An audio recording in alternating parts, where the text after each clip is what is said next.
if you find a bug or anything else. Basically, you just click this. It'll jump you over to the OSEHRA JIRA instance, specifically to this particular project. And if you weren't logged in, it would just kind of give you a read-only view of this. You wouldn't be able to do much.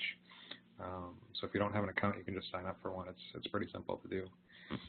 But once you do and you come to the screen again, you just hit the Create button and tell us what you found.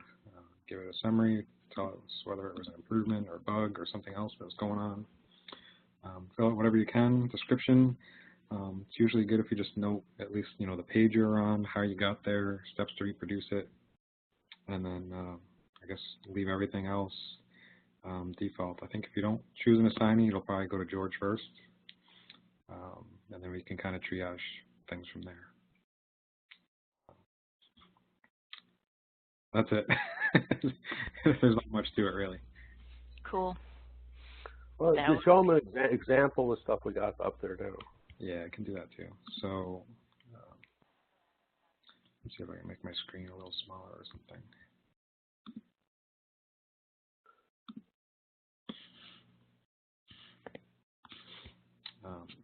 So what you're looking at here is all the active things that are kind of going on in the project from a technical standpoint.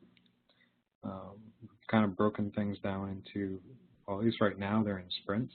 So I'm not sure if you're familiar with Agile terminology, but what a sprint really means is that here's all the stuff that we want to do in a certain period of time.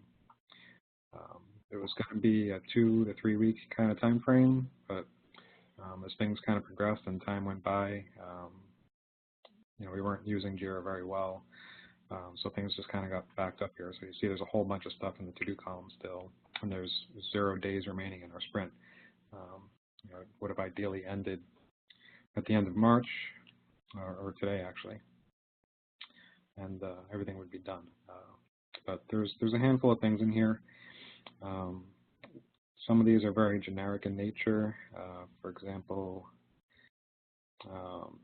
here's a story we came up with, with the rest of the technical team a while back. That basically says that we want to be able to have an intake process. This is what we call a story, and stories can be broken down into multiple things. And for something like this, we would probably break it down into one task that would be assigned to me for an HTML template, another one probably for George to incorporate that into Vista, add the forms processor, all that stuff. And we were even toying around with having another task in there to help test it. I'm not sure if that's something we'll do or not, but it's something we were talking about, and gives you a good example of how we could break things apart. So that's a story. There's also a few things in here of bugs. For example, let's see, what's a good one? I'll just pick this one, I guess. So number 40, the case review navigation link is being improperly removed. That's something I noticed when I was looking at things on Avicenna. I just submitted it in there, gave it to George, and assigned it to him. So George can come in here, kind of pick his issues only just by clicking this link up here. Mine's only got one, and then you can just kind of drag and drop and kind of track the progress of it along the way. You can put in some comments and so forth. I guess the workflow that we've kind of come up with, or I should say I came up with. I've used JIRA a lot in the past, so I kind of came up with something that I think generally works. Basically, you drag it into in progress when you're working on it, and when you're finished, technically you can probably drop it into done. Kind of try to keep people from doing that, and instead rather put it into a testing column and assign it to someone else to verify it. As a developer, you rarely want to test your own things, so you'll see here there's a whole bunch of stuff currently assigned to Ricardo to help verify a few things. Most of the stuff in this column, or maybe 70% of it, is stuff that we came up with in our phone call with you guys early last week. For example, Claudia asked us to remove the chart on the home page, so I tracked that as an item, completed it, and assigned it to Rick to verify. And once he comes in here, he can just take a look at things and basically drag it over to done. And that'll close it out. So, we've been using this a little more regularly now that we have quite a few screens up and going. I think it's a lot easier to keep track of things that still need to be done. Any questions? Or did I miss anything? I agreed, Dominic, that it's going to be easier to keep track of, especially, issues and changes that we need to make with JIRA. So thank you for being the JIRA cheerleader on our team. Sure. Okay. So, George, are you ready to show something, or? Sure. Let's see here.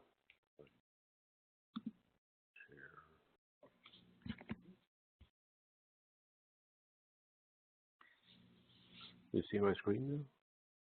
Indeed we do, or at least I do. All right, so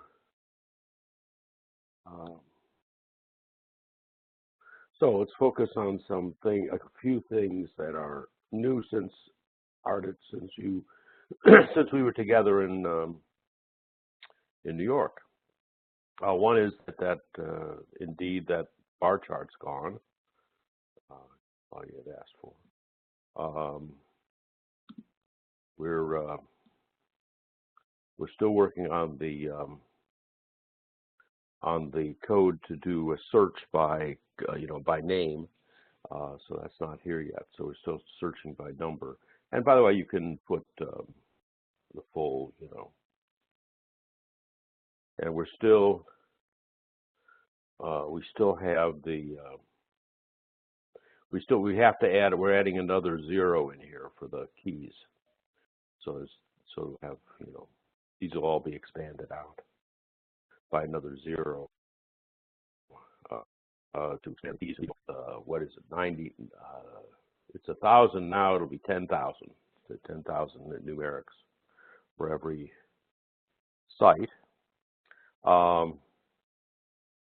And when so now when you come in, if a form has not been completed, it's marked here.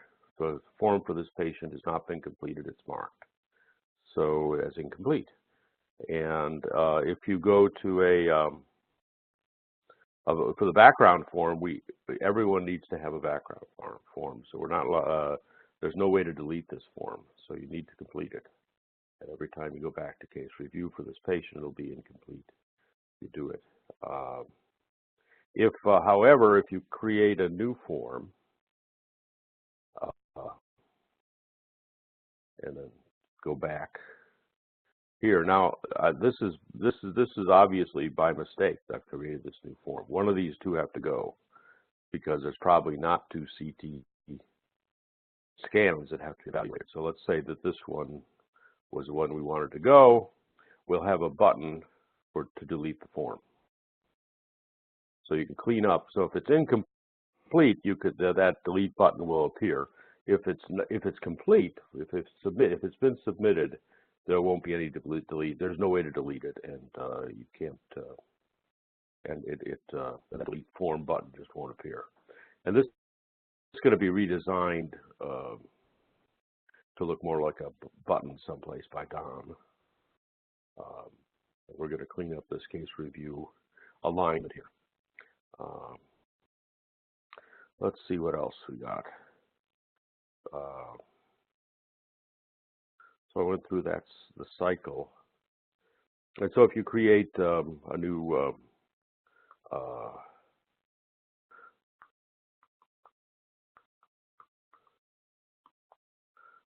patient, what you get initially, and again, remember, we're going to be selecting that box will be a search box on Vista, and you will be searching for a patient to connect, a Vista patient to connect into VA PALS. And so it'll be more elaborate, and I'm working on the Vista search capability for that box. But a few things will happen is you'll when you select them, they will be bound, bound to a Vista record, and we'll pre-fill elements in the intake and background, and then to take you here. This will remind you that your background is not complete, and you'd have to go in here and fill it in, and we'll have the pre-fills done. So that's. Can I ask a question specifically to ARTIT? On that case review page, George put it in here so that you could actually see the incomplete forms on the case review, but I was noticing in your system you don't do that. I think it's a pretty good idea to have them here, but is there a particular reason you do not include them in the LCAT system on the case review page? I think we had it, and I'm guessing here because that was implemented, before I before I was involved. But I think it's because when we're doing research, the question often comes up is, we want to see all of the forms that haven't been submitted yet so that we can go through and fix them.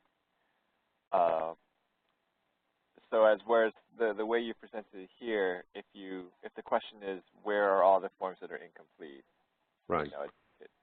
Well, I think we're still going to do that. Yeah, well. We're thinking of putting a button down here someplace. Oh, okay. And that'll be as you have on your home page, it'll be a incomplete form review button, and we'll use the same wording that you have on your form. Actually, we can just, since we have them all here.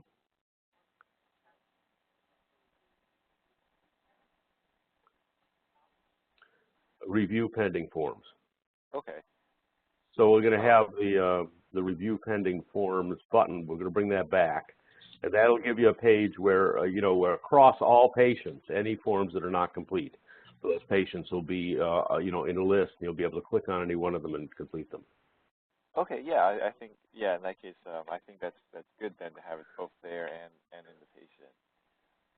I did have one question about the case review that we're looking at now. Yep. The date that's in the date column, I guess that's the date that the form was created. Yes. That.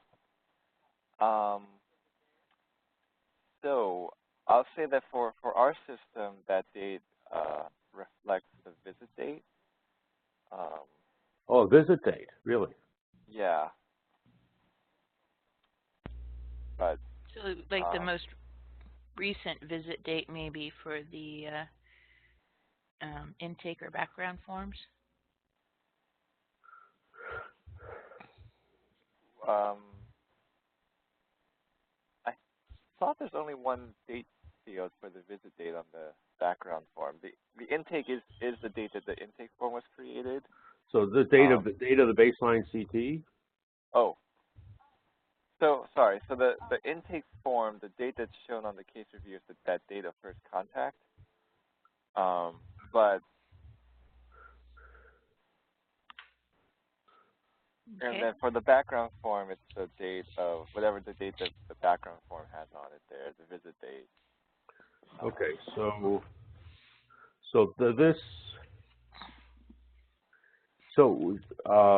that's a good question. So when this date is filled in, we should be changing it in the case review. Yeah, because I guess I think most people are going to be interested in that date, the visit date, as opposed to when the form was entered.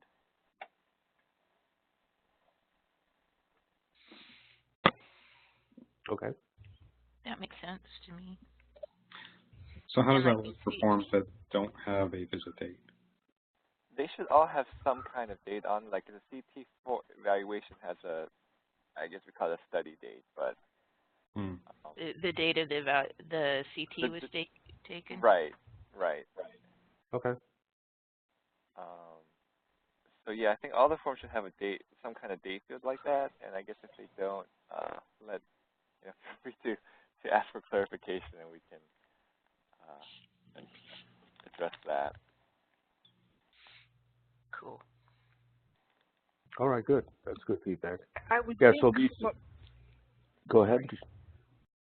I would think from a workflow standpoint, it would be more important to have the visit date or the date of the procedure or whatever on the CT evaluation form and the intervention and the PET scan and the biopsy. That makes sense. You know, you want to look up the results from the biopsy that was done on, January 21st. That's the date you want to look up. I think that for the intake and the background form, since each patient is only going to have one of each of those, I'm not sure that which date we use for it is really going to be that huge of a deal. But that's, I don't know, because I don't know how the workflow goes. Well, there was only probably one visit date when the background form information was gathered. Oh yeah, and it has visit date there, I see. So, Yeah, so whatever date goes in this field is what we take.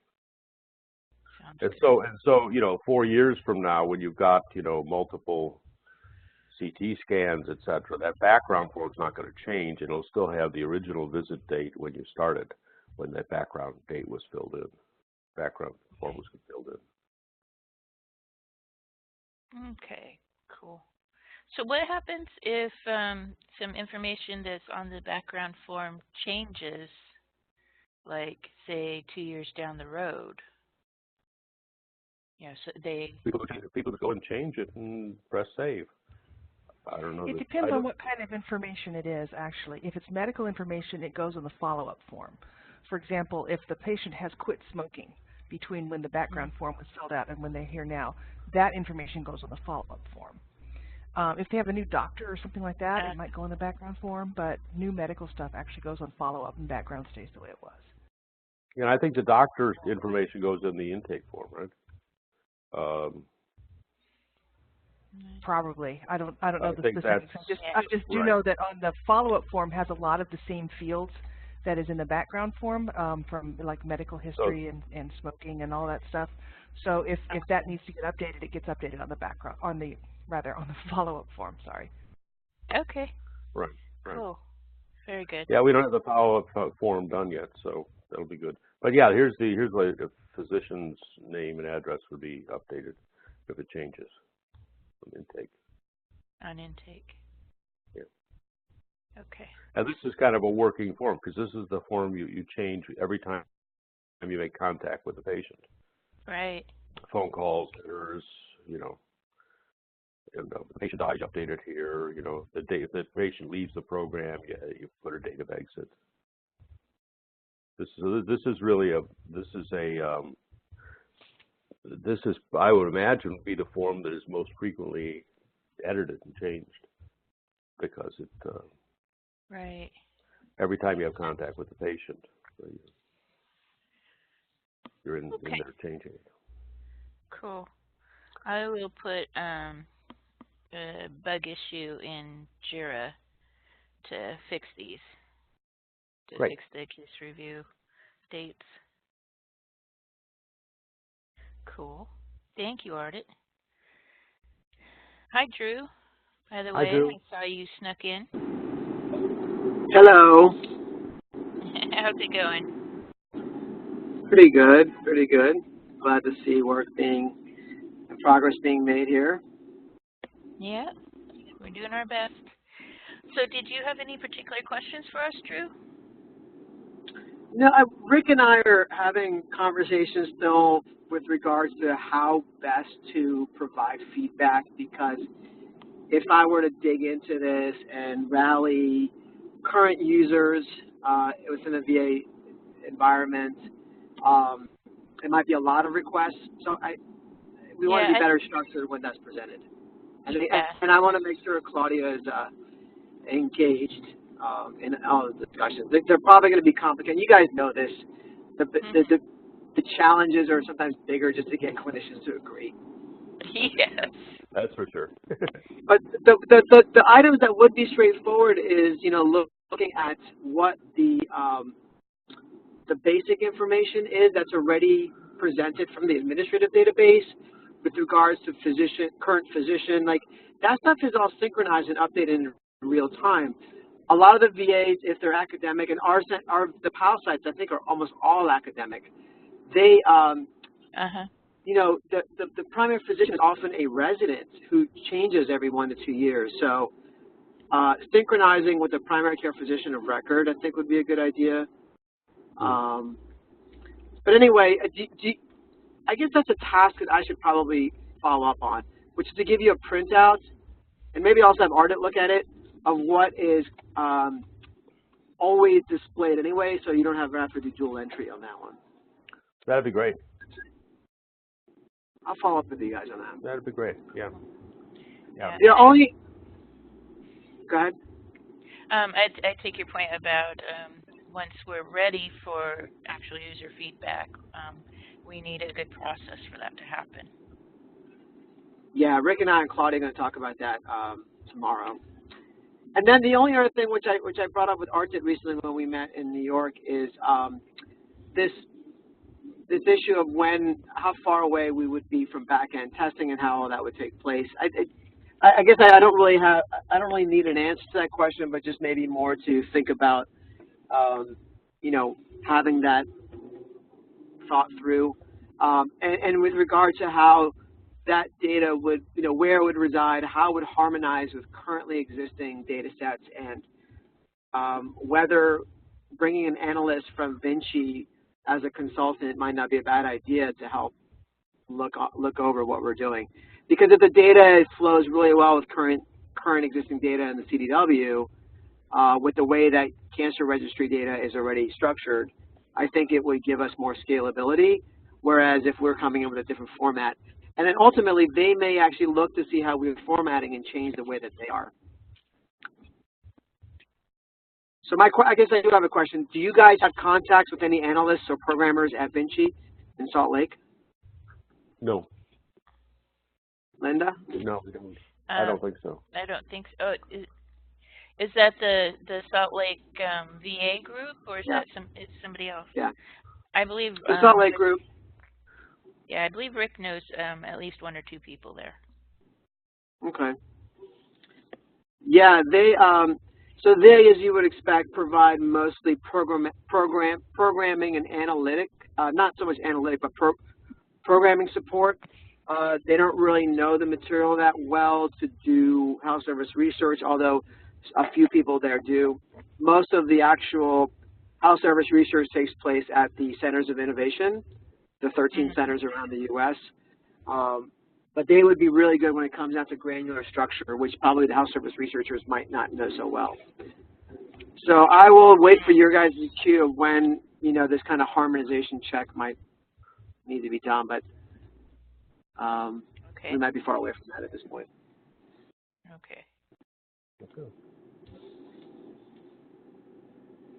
I hope that adds value. I don't know. Oh, yeah. It gives us context and value. Yeah. Well, and I think sometimes we get kind of caught up in the right here, right now, and it's nice that you remind us that there are things after today. So. Yeah, there is a tomorrow. Yeah, we have things. Yeah, and it'll be different things. Anything else you wanted to ask or comment on, Drew? No, I just said it was nice to see all you guys in New York. Yeah, same here. Okay. Did we have anything else we wanted to show, or anything? No, I'm done with the demo I had. Okay. Any other questions or comments?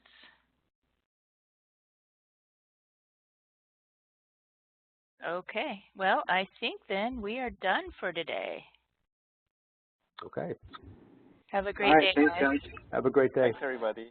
All right, thank you. Bye. Bye.